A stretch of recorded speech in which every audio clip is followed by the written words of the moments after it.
ஒரு வருஷத்துல பெய்ய வேண்டிய மழை ஒரே நாள்ல கொட்டி தீர்த்ததால ஐக்கிய அரபு அமீரகத்துல வரலாறு காணாத ஒரு மிகப்பெரிய வெள்ளப்பெருக்கு உருவாகி இருந்தது.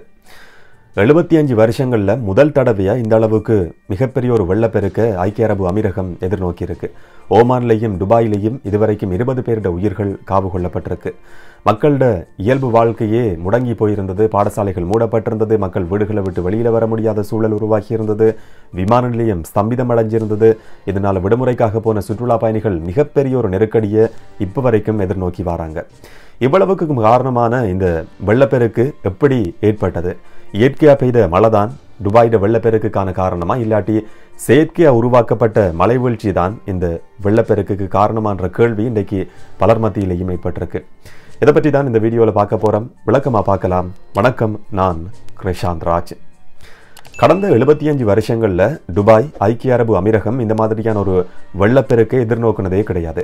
அப்ப 75 வருஷங்களுக்கு முதல்ல இதே மாதிரியான ஒரு வெள்ளப்பெருக்கு அங்க உருவாகி இருந்ததா என்று கேட்டா அதுக்கான ஆதாரங்களும் கிடையாது. என்று சொன்னா இந்த மலை வீழ்ச்சியை பதிவு செய்யற நடைமுறை எல்லாமே 1949ஆம் ஆண்டுக்கு பிறகுதான் அங்க கொண்டு வரப்பட்டிருந்தது. இதனாலதான் 75 வருஷங்கள்ல முதல் தடவையா இந்த மாதிரியான ஒரு மிகப்பெரிய வெள்ளப்பெருக்கு உருவாகி இருக்கு என்று சொல்லி ஊடகங்கள்ல சொல்லப்படுது. ஐக்கிய அரபு அமீரகத்தை பொறுத்த வரைக்கும் ஒரு வருஷத்துல கிடைக்க வேண்டிய மழை வீழ்ச்சியோட அளவு 140 மில்லிமீட்டர் தொடக்கம் 200 மில்லிமீட்டர் ஒரு வருஷத்துல கிடைக்க வேண்டிய மழை வீழ்ச்சியோட அளவு. குறிப்பா துபாயில 90 மில்லிமீட்டர் மழை வீழ்ச்சி தான் ஒரு வருஷத்துல பதிவாகும். இந்த ஏப்ரல் மாதத்தை பொறுத்த வரைக்கும் வளமையா துபாயில கிடைக்கிற மழை வீழ்ச்சியோட அளவு வெறும் 8 மில்லிமீட்டர் மட்டும்தான்.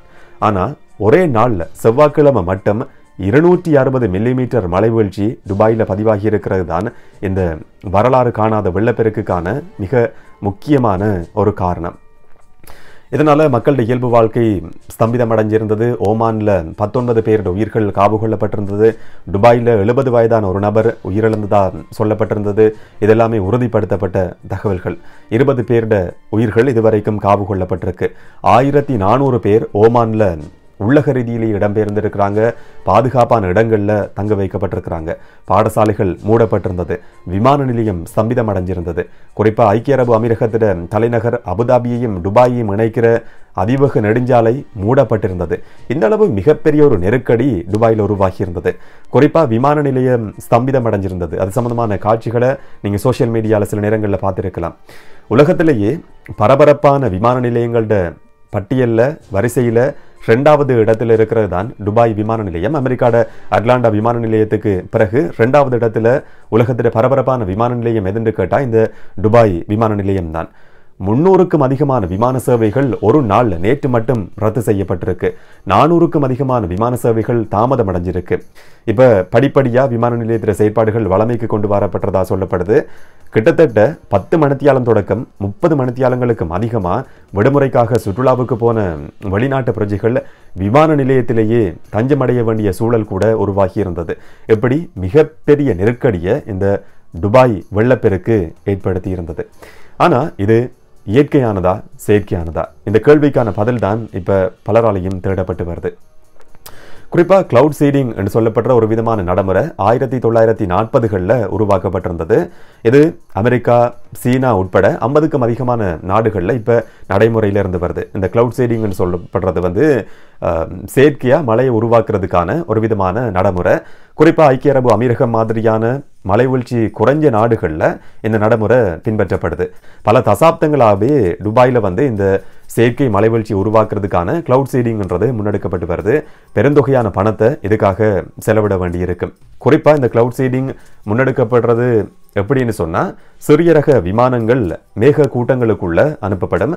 அங்க போய் இந்த சிறிய ரக விமானங்கள்ல இருந்து ஒரு விதமான ரசாயன பதார்த்தம் மேகத்துல தூவப்படும். அங்க இருக்கிற மலை துகள்கள், சின்ன சின்ன மலைத்துளிகள் பெரிய பெரிய கட்டியா சேர்ந்து அது மலை வீழ்ச்சியா கிடைக்கிறதுக்கான வாய்ப்பு இதன் மூலமா செயற்கையா உருவாக்கப்படும். இது நீண்ட காலமாவே துபாயில் இருந்து வரக்கூடிய ஒரு நடைமுறை தான்.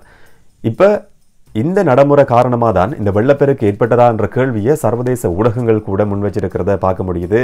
குறிப்பா AP அசோசியேட் பிரஸ் வெளியிட்டிருக்கிற ஒரு செய்தியின்படி இந்த வெள்ளப்பெருக்கு ஏற்பட்டதுக்கு 2-3 நாட்களுக்கு முதல் இல்லாட்டி அதுக்கு முதல் நாள் திங்கட்கிழமை இந்த மாதிரியான ஒரு விமானம், சிறிய ரக விமானம் மேகக்கூட்டத்துக்குள்ள அனுப்பப்பட்டதா, விமான பயணங்கள் சம்பந்தமான தரவுகளை மேற்கோள் காட்டி அதை ட்ராக் பண்ணலாம். அந்த மாதிரியான ட்ராக்கிங் தரவுகளை மேற்கோள் காட்டி AP ஊடகத்தில், சர்வதேச ஊடகத்தில் செய்தி வெளியாகி இருந்தது.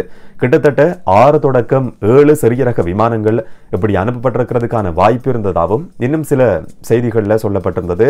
குறிப்பாக ப்ளூம்பர்க்லையும் இந்த மாதிரியான ஒரு செய்தி சொல்லப்பட்டிருந்ததை பார்க்க முடிஞ்சது. ஐக்கிய அரபு அமீரகத்தில் அதிகாரிகளும் நிபுணர்களும் சொல்ற விஷயம் என்னன்னு சொன்னா, இது செயற்கையாக உருவான மலைவீழ்ச்சி கிடையாது, இயற்கையாக கிடைச்ச மலைவீழ்ச்சி தான். இது ஒரு பொய்யான, பிழையான, தவறான தகவல் என்றதை தான் நிபுணர்களும், ஒரு சில நிபுணர்களும், அது மாதிரி ஐக்கிய அரபு அமீரகத்திட அதிகாரிகளும் சொல்றாங்க. துபாயில் இந்த அளவு அதிகமான மலைவீழ்ச்சி கிடைக்கும் என்றது ஏற்கனவே எதிர்வு கூறப்பட்ட ஒரு விஷயம். வானிலை எதிர்வு கூறல் என்றது கணனிமயப்படுத்தப்பட்ட ஒரு செயற்பாடு. இந்த கிளவுட் சீடிங், செயற்கை மலைவீழ்ச்சி என்றது செயற்கையாக உருவாக்கப்படுற ஒரு விஷயம். அப்படி செயற்கையாக உருவாக்கப்படுற இந்த கிளவுட் சீடிங் மூலமாக மலைவீழ்ச்சி கிடைக்கும்ன்றதை இந்த கணனிமயப்படுத்தப்பட்ட வானிலை எதிர்வு குரல் கணக்கிடுறதுக்கான வாய்ப்பே கிடையாது, அதுக்கான சாத்தியக்கூறுகள் கிடையாது.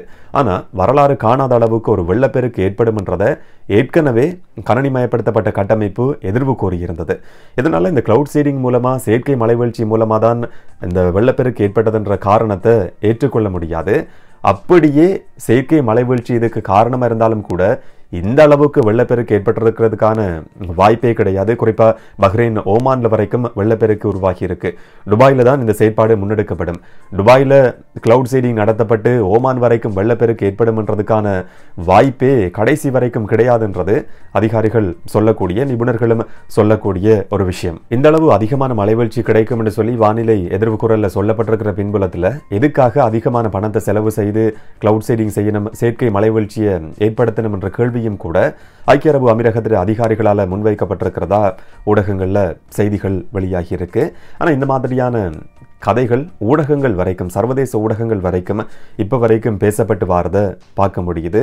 அந்த ஒரு கேள்விக்கான பதில் இப்போ வரைக்கும் கிடையாது. 6 தொடக்கம் 7 சிறிய ரக விமானங்கள் அனுப்பப்பட்டதா ப்ளூம்பர்க், AP மாதிரியான ஊடகங்கள்ல செய்திகள் வெளியாகி இருந்தது. இன்னொரு விஷயம், செயற்கை மலைவீழ்ச்சி இதுக்கு காரணமா இல்லாட்டியும் கூட சில நேரங்களில் காலநிலை மாற்றம் இதில் பங்களிப்பு செஞ்சிருக்கலாம் என்று சொல்லியும் சொல்லப்பட்டு வருது. குறிப்பா அதிகமான வெப்பமயமாதல் செயற்பாடு இந்த மாதிரியான கனமழை ஏற்படுறதுக்கான வாய்ப்பை உருவாக்கலாம். என்ன சொன்னா, இன்றைக்கு வெப்பமயமாக்கல்ன்றது உலக நாடுகள், சர்வதேசமே எதிர்நோக்கி இருக்கிற மிகப்பெரிய ஒரு சவாலான விஷயமா மாறி இருக்கு. வெப்பமான காற்றுல அதிகமான ஈரப்பதன் இருக்கு. ஒவ்வொரு டிகிரி செல்சியஸ்லையும் 7% மேலதிகமான ஈரப்பதன் இருக்கும் என்று சொல்லி நிபுணர்கள் சொல்றாங்க. இந்த வெப்பமான காற்று மூலமா அதிகமான மலைவீழ்ச்சி ஏற்படுறதுக்கான வாய்ப்பு இருக்கிறதாவும் சொல்லப்படுது. அது சில நேரங்களில் இந்த துபாய் வெள்ளத்தில் பங்களிச்சிருக்கலாம், அது ஒரு காரணமா இருந்திருக்கலாம் என்று சொல்லியும் நிபுணர்கள் சொல்றாங்க. உலக வெப்பமயமாதல் காரணமா ஐக்கிய அரபு அமீரகத்துக்கு கிடைக்கிற மலைவீழ்ச்சியோட அளவு இந்த தசாப்தத்தில கடைசியில 30% அதிகரிக்கிறதுக்கான வாய்ப்பு இருக்கிறதா இப்பவே எதிர்வு கூறப்பட்டிருக்கு. ஒரு பக்கம் கடுமையான குளிர் நிலவர நாடுகளில் இப்போ அதிகமான வெப்பம் நிலவரத்தை பார்க்க முடியுது. இது படிப்படியாக அதிகரித்து கொண்டே போகுது. இதுதான் காலநிலை மாற்றம் சம்பந்தமான சவால் என்று சொல்லி நிபுணர்கள் தொடர்ச்சியாகவே எச்சரிக்கை விடுத்து வராங்க. இன்னும் ஒரு பக்கம் இந்த மாதிரியான கடுமையான வெப்பம் நிலவர நாடுகளில் இப்படியான வெள்ளப்பெருக்கு ஏற்பட்டிருக்கிறதையும் பார்க்க முடியுது. இது எல்லாத்துக்குமே காரணம் மனிதர்களோட செயற்பாடு மூலமாக உருவாகிற புவி வெப்பமயமாதல்ன்றது மிக முக்கியமான ஒரு விஷயம். இதை பற்றி நீங்கள் என்ன நினைக்கிறீங்கன்றதை கமெண்ட்ல பதிவு செய்யுங்க. இன்னும் ஒரு வீடியோவில் இன்னும் ஒரு தகவலோட சந்திக்கலாம். வணக்கம்.